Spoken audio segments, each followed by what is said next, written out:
terutama dengan musibah yang seperti ini ya baik perkantoran, perumahan harus tetap waspada. Kita tunggu hasil penyelidikan polisi.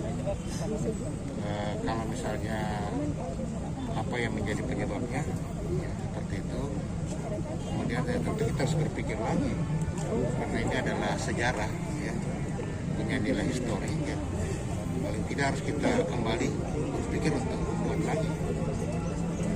lagi dan saya kira ukuran-ukurannya ada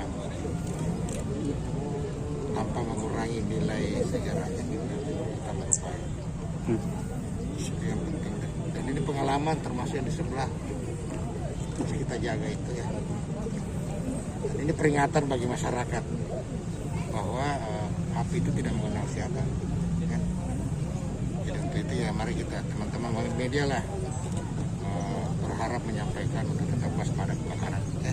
Allah dalam waktu dekat atau tahun depan rencana Bu? Ya mudah-mudahan tahun depan bisa kita harus didesain dulu kembali ya, terutama kan mendapatkan kayu sebesar ini kan ulin seperti ini tentu harus.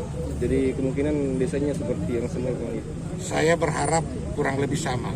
Kalau toh ada perubahan pasti perubahannya lebih bagus, tapi tidak mengurangi nilai histori dan besar kan modelnya ya. Karena itu model Pulau Soba kita kan begitu. Persoalan mau dibesarin di apa itu tergantung nanti para budayawan, para ahli. Contoh misalnya goa kan diperluas ya. Tapi tidak menghilangkan saja. Kita lihat juga nanti.